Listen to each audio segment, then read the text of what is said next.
Mpenzi subscriber, karibu tena katika channel hii ya Jeshi la Mtu Mmoja. Asante sana kwa kuitegea channel hii. Mpenzi subscriber, kama mimi nilivyowaambia hapo mbeleni ya kwamba Mrusi mkimpiga na akapata hasara na akiendelea kuamua na kuendeleza vita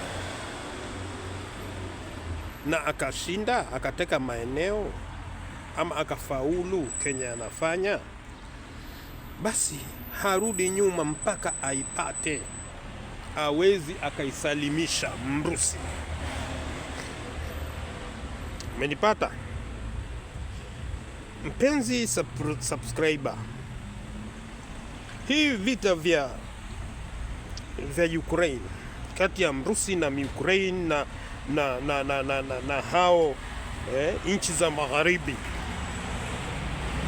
na Marekani na shirika la NATO. Marekani saizi ameona ya kwamba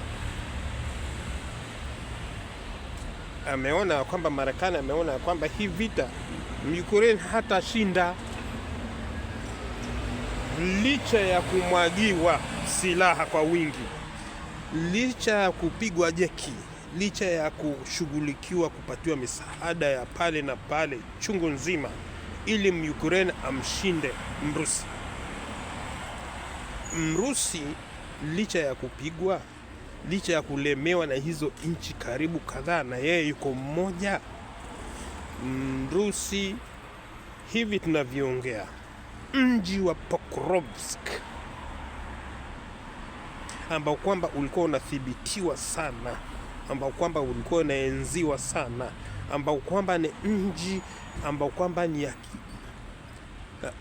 jiji la kiuchumi, kitovu cha uchumi ya Ukraine, mji ambao kwamba ina madini, nchi ambao kwamba ina migodi, sehemu ambayo ina migodi, mji ambao kwamba ina vitu vingi, mji ambao kwamba ina mali. Yaani ukitoa hiyo katika Ukraine ni kama umetoa engine ya gari. Gari iwe umbo lake ni vipi, iwe maridadi namna gani, lakini ukipindi utakapotoa engine, basi hilo gari ni mkebe, halitumiki tena. Kwa hivyo engine ndio gari. Umenielewa?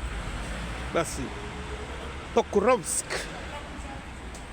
ni mji, ni engine ya Ukraine.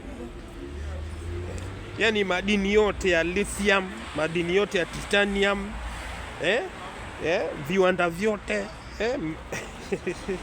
madhahabu, nini, mji huo tayari na kadhalika na mimea, yani ukulima.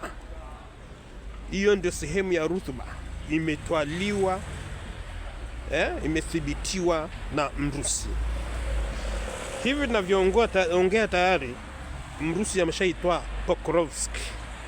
Ametangaza kwamba tayari ameuteka mji wote. Hii inakuja baada ya Marekani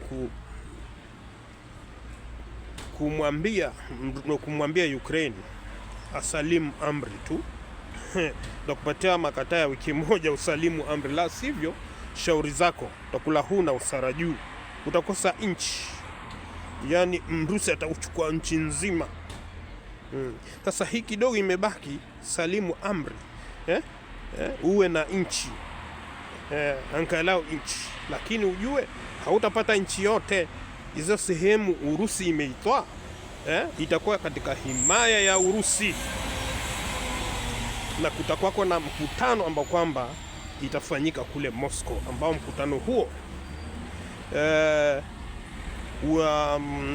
waziri ambaye kwamba anahusika na masuala ya mazungumzo, yani Witkoff, tayari ameenda mji wa Moscow kule Urusi. Sasa kwa hivyo wakati wote watawazungumza na kukubaliana, kama atakubaliana vita visitishwe.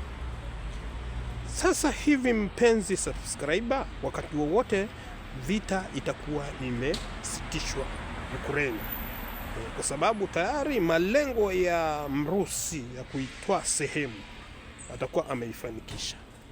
Kwa hivi Mrusi atakuwa ameshinda vita, na Mrusi akishinda hizo vita atakuwa amewashinda nchi za magharibi, ameshinda Marekani na ameshinda shirika la NATO. Maoni yako ni yapi? Mimi ni The One Man Army TV. Bwaga comment hapa. Asante, tukutane katika video nyingine.